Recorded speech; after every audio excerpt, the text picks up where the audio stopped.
Star जय जगन्नाथ हरि बोल हरे कृष्ण राधे राधे। सकाल सकाल ମୁଁ ଗାଧେଇ ପଡି ଗରମ ତ ଯେମିତି ହଉଛି ବାହାରି ପଡିଥିଲି ଠାକୁର ପୂଜା ସାରି ଜଗନ୍ନାଥ ମନ୍ଦିର ଜୟ ଜଗନ୍ନାଥ ଭାଇ। ଜୟ ଜଗନ୍ନାଥ ଜୟ ଜଗନ୍ନାଥ ଜୟ ଜଗନ୍ନାଥ। ଆମର ଆଜି ପଖାଳ କଣ କଣ ଆଇଟମ ହଉଛି? ଆଜି ଯୋଉ ଦିନିକିଆ ଭ୍ରମଣ ଥିଲା କ୍ଷେତ୍ର ଭ୍ରମଣ, ଦିନିକିଆ ତ କଣ 2 ଦିନିଆ ଭ୍ରମଣ, ତା ଭିତରେ ଆମର ଜଗନ୍ନାଥ ଚାରିଟେବଲ ଟ୍ରଷ୍ଟ କାର୍ଯ୍ୟାଳୟରେ ରାତ୍ରି ଯାପନ। ୟା ଭିତରେ ଆମର 3 ଜଣ ମା ମାନେ ବି ଆସିଛନ୍ତି। ପଖାଳ ଯାହା ଆମ ଓଡିଆଙ୍କର ଆମ ଜଗନ୍ନାଥଙ୍କର ଅତି ପ୍ରିୟ, ତେଣୁ ସେ ପଖାଳ ଭୋଜନ ଆଜି ହବ। ଆଉ ପଖାଳ ଭୋଜନ ପାଇଁ ପ୍ରସ୍ତୁତ ହେଇସାରିଛି। ଦହି ପଖାଳ ଟିକେ ହବ, ଭୃଷଙ୍ଗ ପତ୍ର ପଡିବ, ଦହି ପଖାଳ ଆସିଛି, ଆଉ ହବ ଆମର ଭୃଷଙ୍ଗ ପତ୍ର ଚାଲି ଆସିଛି, ଆଜ୍ଞା ଆଉ ଦହି ବି ପଳେଇ ଆସିଛନ୍ତି। ଦହି ପଖାଳ ଆଉ ତା ଦେହରେ ଟିକେ ଆମ୍ବ କଷିଆ ଅଦା ପଡିବ, ଏ ପ୍ରକାର ବ୍ୟବସ୍ଥା ଅଛି। ତା ସାଙ୍ଗକୁ ଆମର ଭଜା, ଗୋଟେ ମିକ୍ସ ଭଜା, ଯୋଉଟା ପୋଟଳ ପଡିବ, ଝୁଡଙ୍ଗ ପଡିବ, ଆଉ ଆମର ଆଳୁ ପଡିବ, କାଙ୍କଡ ପଡିବ, କଦଳୀ ପଡିବ, ତା ସହିତ ଫୁଲକୋବି ଅଛି, ଆମର କୋବି ବି ପଡିବ। ଏସବୁ ପଡି ବିନା ପିଆଜ ରସୁଣରେ ପ୍ରସ୍ତୁତ କରାଯିବ ଗୋଟେ ମିକ୍ସ ଭଜା, ବଢି ଟିକେ ବି ପଡିବ ତା ସହିତ। ଆଚ୍ଛା ଆଉ ତା ସାଙ୍ଗରେ ଆଉ ଗୋଟେ ବଢିଆ ଆଇଟମ ରଖିଛୁ ଆମେ, କାକୁଡି ସାଲାଡ ଟିକେ ହବ। ପଚାର ଅଛି ହଁ, କାକୁଡି ସାଲାଡ, କାକୁଡି ପଳେଇ ଆସିଛି, ବଢିଆ କାକୁଡି ଆସିଛି, ଦେଶୀ କାକୁଡି। ଆଉ ପଖାଳ ଭଜା ସାଙ୍ଗକୁ ଶାଗ, ନାଇଁ ପଖାଳ ସାଙ୍ଗକୁ ଶାଗ ଭଜା, ସେଟା ଗୋଟେ ନିହାତି ଖାଣ୍ଟି ଗାଉଁଲି ଖାଦ୍ୟ। ସିଏ ହଉଛି ବଳଦେବଙ୍କର ଅତି ପ୍ରିୟ ଫଳ ମୂଷଳଧର, ଆମର କେନ୍ଦ୍ରାପଡାର ଅଧୀଶ୍ୱର। ତେଣୁ ସେଥିପାଇଁ ଆମେ କୋଶିଳା ଶାଗ ବି ଆଣିଛୁ। କୋଶିଳା ନା ଲେଉଟିଆ କହନ୍ତି ଏଇଟା ବୋଧେ, ନା ଲେଉଟିଆ ଶାଗ ଆସିଛି, ଲେଉଟିଆ ଶାଗ ଟିକେ ଭଜା ହବ। ଆଉ ତା ସାଙ୍ଗରେ ପାମ୍ପଡ ଟିକେ ଆସିଛି, ଆଜି ପାମ୍ପଡ ଟିକେ ମଧ୍ୟ ଛଣା ହବ। ଦହି ଆସିଛି, ପାମ୍ପଡ ବି ଆସିଛି, ସିରାଲ ପାମ୍ପଡ ଆସିଛି, ଆଜି ପାମ୍ପଡ ଟିକେ ଛଣା ହବ। ଆଉ ଭଲ ଆଚାର, ଆମର ବଢିଆ ଆଚାର, ଟିକେ ମିଠା ଆଚାର ଆସୁଛନ୍ତି, ଅଁଳା ଆଚାର, ନାଇଁ କି? ଅଁଳା ଆଚାର ଆମର ପେଟ ପାଇଁ ଭଲ, ସବୁ ପାଇଁ ଭଲ। ମାନେ ପଖାଳ ସାଙ୍ଗ ପୁରା ପଖାଳ ସାଙ୍ଗକୁ ଯେତେ ସବୁ ଆଇଟମ ଆଜି ସୁନ୍ଦର ଭାବେ ପ୍ରସ୍ତୁତ କରାଯାଏ। ବାଇଗଣ ଭର୍ତ୍ତାର ମଧ୍ୟ ଯୋଜନା ରହିବ, ଆଚ୍ଛା ସେଇଟା ମଧ୍ୟ ହେଇପାରେ, ବାଇଗଣ ଭର୍ତ୍ତା ମଧ୍ୟ। ଠିକ ଅଛି, ଆମେ ଜଗା ଦର୍ଶନ ସାରି ଆସୁ, ମିଶିକି ଖାଇବା ଆଉ କଣ। ମିଶିକି ସାଙ୍ଗ ହେଇକି ଖାଇବା। ତେଣୁ ଅପେକ୍ଷାରେ ରହିଲୁ, ଜଗା ଟିକେ ଶୀଘ୍ର ଦର୍ଶନ ଦିଅନ୍ତୁ, ଶୀଘ୍ର ଆସନ୍ତୁ। ନେତ କଥା ହବ ଆଗେ, କଥା ହବ। ଏଇଠି କହିଲ କି ଆମ ଓଡିଆର ଦେଶୀ ହଉଛି ପଖାଳ। ଆମେ ପ୍ରତିଦିନ ଯଦି ଖାଇବା ପଖାଳ, ତାହେଲେ ଆମ ଭବିଷ୍ୟତ ଉଜ୍ଜଳ, ପେଟରେ ହବନି ଗଣ୍ଡଗୋଳ। ସେଥିପାଇଁ ଆସ ଆମେ ମିଶି ଖାଇବା ବସି ପଖାଳ। ଜୟ ଜଗନ୍ନାଥ ହରି ବୋଲ। ପରିଚୟ ଦେବାକୁ ଚାହିଁବି, ଇଏ ହଉଛନ୍ତି ଆମର ବଡ ଭାଇ ଶ୍ରୀ ଜଗନ୍ନାଥ ଚାରିଟେବଲ ଟ୍ରଷ୍ଟର ସଭାପତି ଦମନ ମହାନ୍ତି।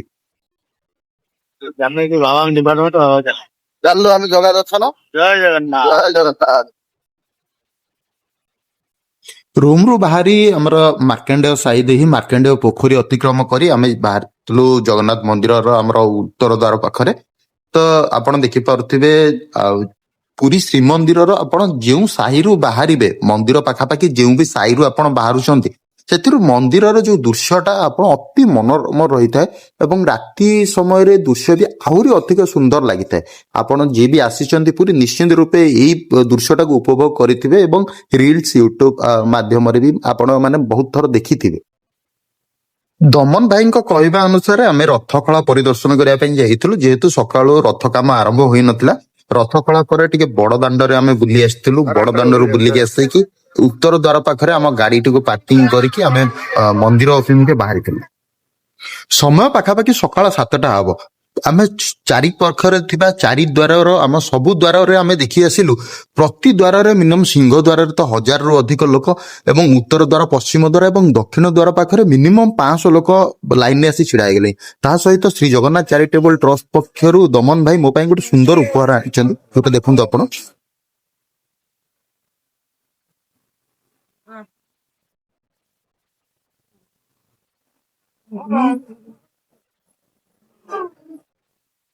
ନାମ ବି ସୀତାରାମ, କାମ ବି ସୀତାରାମ। ତାଙ୍କୁ ସେଇଥିପାଇଁ ମିଳିଛି ଉପହାରରେ ବ୍ୟାଗ ବି ସୀତାରାମ। କାରଣ ଯଦି ଆମର ଏକ ଲୟରେ ସବୁ ଜିନିଷ ରହେ, ତ ଆମ ଜୀବନଟା ସାର୍ଥକ ହୁଏ।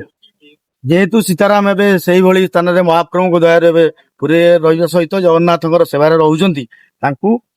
ଆମେ ଗୋଟେ ତାଙ୍କ ଚିନ୍ତାଧାରାର ଜିନିଷ ଦେଇଛୁ ଯୋଉ ଧନ୍ୟବାଦ ଧନ୍ୟବାଦ ବଡ ଭାଇ ଦମନ ଭାଇ ଧନ୍ୟବାଦ ଜଗନ୍ନାଥ ଚାରିଟେବଲ ଟ୍ରଷ୍ଟ ଧନ୍ୟବାଦ ଜୟ ଜଗନ୍ନାଥ। ଜୟ ଜଗନ୍ନାଥ।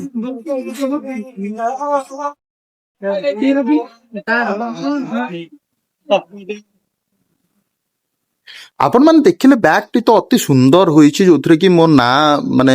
ପ୍ରିଣ୍ଟେଡ ହେଇଛି ତ ତାର କାରୁକାର୍ଯ୍ୟ ବି ଅତି ସୁନ୍ଦର ଭାବେ ହେଇଛି ଧନ୍ୟବାଦ ମାନେ ଦେବି ଆଉ ଥରେ ବଡ ଭାଇ ଶ୍ରୀ ଦମନ ଭାଇଙ୍କୁ ତ ଆମେ ସେଇ ହିସାବରେ ବାହାରିଥିଲୁ ଯେ ଜଗନ୍ନାଥଙ୍କ ଦର୍ଶନ ପାଇଁ ସବୁ ଦ୍ୱାର ଆମେ ଦେଖିଲା ବେଳକୁ ବହୁତ ଭିଡ ସବୁ ଦ୍ୱାରରେ ହେଇଥିବା ବ୍ୟାରିକେଡରେ ଫୁଲ ହୋଇକି ଲୋକ ବାହାରେ ମଧ୍ୟ ଛିଡା ହେଲେଣି ଆଉ ଅସହ୍ୟ ଖରା ମାନେ ସକାଳ 7ଟାରୁ ଅସହ୍ୟ ଖରାକୁ ଗୁଳୁଗୁଳି ଯୋଉ ମାନେ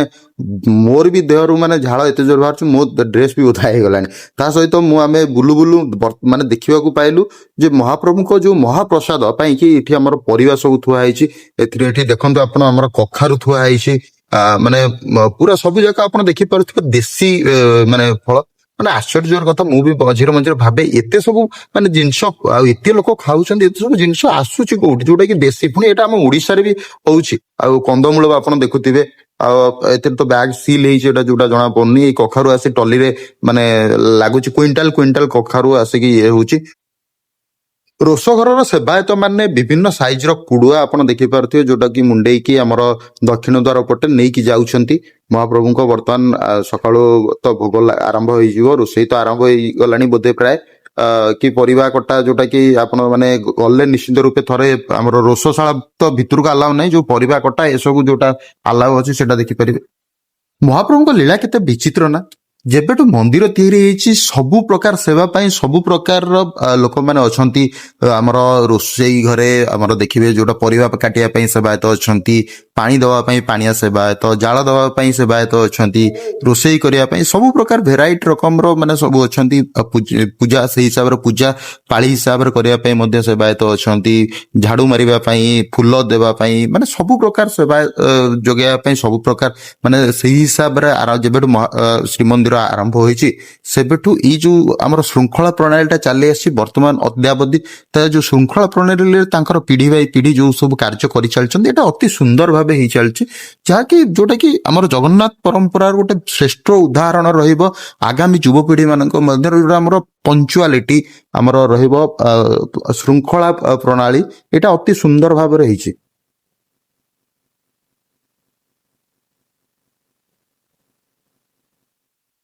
ବହୁତ ଭିଡ ଜଗା ଦର୍ଶନ କରିହେଲାନି ପୁଣି ଆସିବା 3ଟା ବେଳକୁ 3 ଘଣ୍ଟା ଏବେ ବିଳମ୍ବ ଅଛି ସେ ଦୃଷ୍ଟିରୁ ଆମେ ଚେଷ୍ଟା କରୁଛୁ ପୁଣି 3ଟା 3:30 ପରେ ପୁଣି ଫେରିବୁ ଆଉ ବର୍ତ୍ତମାନ ସାହାଣ ମେଲା ଚାଲିଥିଲା ନା ସାଢେ ବେଳେ ଚାଲିଥିଲା କିନ୍ତୁ ସେଟା ତ ବ୍ଲକ ତାଙ୍କର ଟୋଟାଲ ଡିପାର୍ଟମେଣ୍ଟ ବ୍ଲକ କ୍ଲୋଜ ଅଛି ଆଉ ହଁ ଠିକ ଅଛି ଯାହା ଜଗାର ଇଚ୍ଛା ଆମେ ତ ଦର୍ଶନ ତ କରିବା ଆଜି ଯାହା ବି ହେଲା ଏଠି ଛତା ମଠରେ ପ୍ରଭୁଙ୍କର ଦର୍ଶନ ମିଳିଲା ସେଠି ଯାହା ହଉ ମହାପ୍ରଭୁ ତାର ଧୀରେ ଧୀରେ ସେଠି ବସିଲୁ ମନ ଖୁସି ହେଲା ମହାପ୍ରଭୁ ଆସିଛୁ ମାନେ ସେ ଦର୍ଶନ ଦବ ଦର୍ଶନ ଦେଲା ମତେ ଜୟ ଜଗନ୍ନାଥ ଜୟ ଜଗନ୍ନାଥ ପତିତ ପବନ ବାନାକୁ ମୁଣ୍ଡିଆ ମାରିକି ଆମେ ବାହାରିଥିଲୁ ଆମର ରୁମ ଅଭିମୁଖେ କାହିଁକି ନା ରୁମରୁ ଫୋନ ଆସି ସାରିଥିଲା ଯେ ପଖାଳ ରେଡି ହେଇଗଲାଣି ଆସନ୍ତୁ ଜଲ୍ଦି ଦହି ପଖାଳ ଖାଇବା ସେଇ ହିସାବରେ ଆମେ ଆସି ପହଞ୍ଚି ଯାଇଥିଲୁ ଯଥା ତୁରନ୍ତ ରୁମରେ ପଖାଳ ପୁରା ରେଡି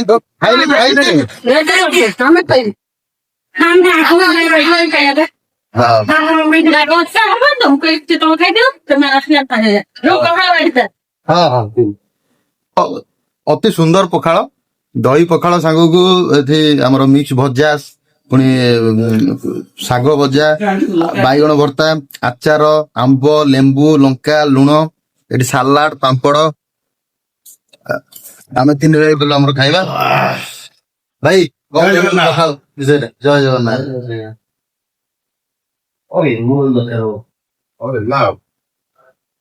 ପଖାଳର ମଜା ଟିକେ ସ୍ୱତନ୍ତ୍ର ଅଲଗା ଯେହେତୁ ଆମେ କେନ୍ଦ୍ରାପଡିଆ ପଖାଳ ଆମର ଅଭ୍ୟାସ ଅଛି ଆମେ ଯୋଉଠି ବି ରହିବୁ ପଖାଳ ଖାଇବେ ଆଉ ସେତିକି ଖୁସି ଯେ ସମସ୍ତେ ଗୋଟେ ଏକତ୍ରିତ ହେଇ ଖାଉଛୁ ଭାଇ ଭାଇ ସେମାନେ ସେପଟେ ଖାଇଲେଣି ଯୋଉ ବନ୍ଧୁ ଆସୁଛନ୍ତି 10-15 ଜଣ ସମସ୍ତେ ଖୁସି ଆଉ ଭାରି ଖୁସି ଯାଉ ସୀତାରାମ ପଖାଳ ଆରେଞ୍ଜମେଣ୍ଟ କରିଦେଇଥିଲେ ଆଉ ସମସ୍ତଙ୍କୁ ନେଇ ବିଭିନ୍ନ ଆୟୋଜନ ହେଇଗଲା ଆଜି ଶାନ୍ତିରେ ପଖାଳ ଖାଇ ଟିକେ ଗଡ଼ପଡ଼ ହେଇ ତାପରେ ମାଡି ଚାଲ ସମୁଦ୍ର ମହୋଦଧି ଦର୍ଶନ କରିବା ମହୋଦଧି ବୁଢ ପାଖିବା ତାପରେ ଫେରିବା ଜୟ ଜଗନ୍ନାଥ ଜୟ ଜଗନ୍ନାଥ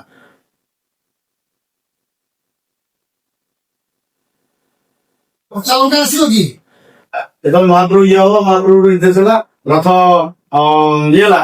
ଟିକେ ଆମେ ହାଇଟ୍ କମ ଲୋକ ଟିକେ ହେଇଗଲୁ ରଥ ଦୌଡ଼ିକି ହାତ ବସେଇଲୁ ହେଲା ତାପରେ ଚାଲୁ ଜୟ ଜଗନ୍ନାଥ ଜୟ ଜଗନ୍ନାଥ ଜୟ ଜଗନ୍ନାଥ କଲୁ ଚାଲୁ ହେଲା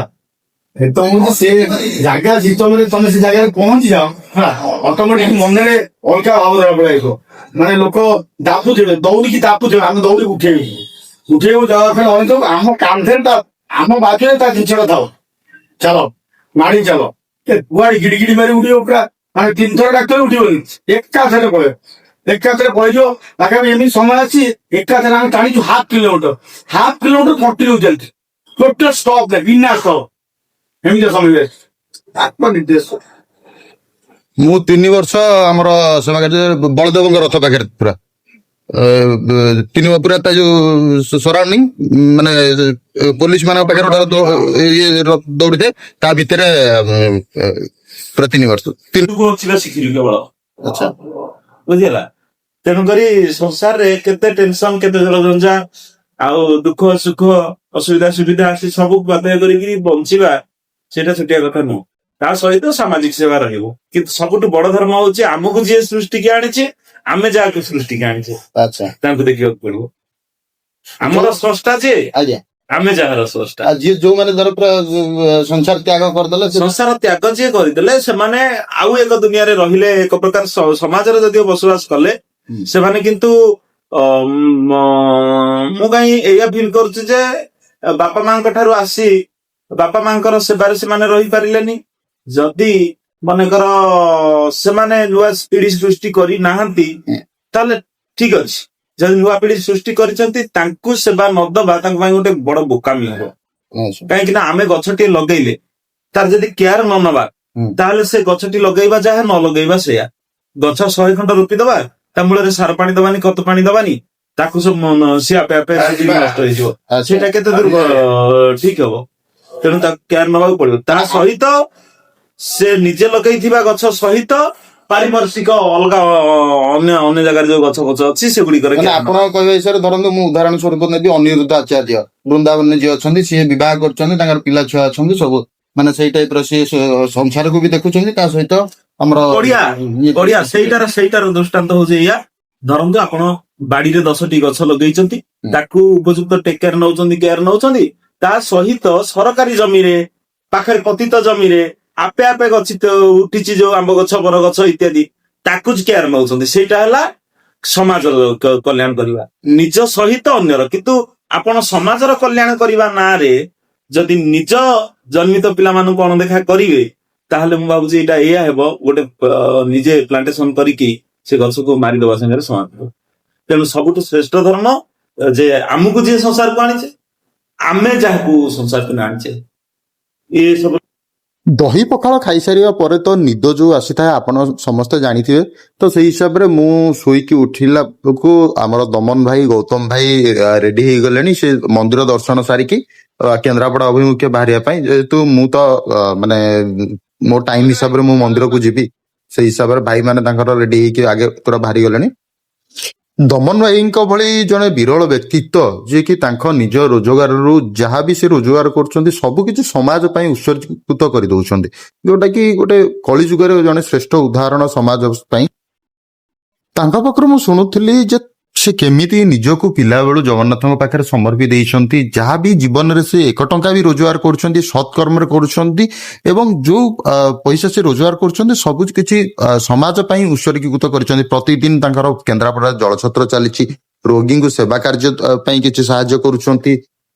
କେନ୍ଦ୍ରାପଡାରୁ ଯିଏ ପୁରୀ ଆସୁଛନ୍ତି ଜଗନ୍ନାଥଙ୍କ ଦର୍ଶନ ପାଇଁ ତାଙ୍କର ରହିବା ଖାଇବାର ମଧ୍ୟ ବ୍ୟବସ୍ଥା କରୁଛନ୍ତି ଭିଡିଓଟି କେମିତି ଲାଗିଲା ନିଶ୍ଚିନ୍ତ କମେଣ୍ଟ ମାଧ୍ୟମରେ ଜଣେଇବେ ରହିଲି ଜୟ ଜଗନ୍ନାଥ।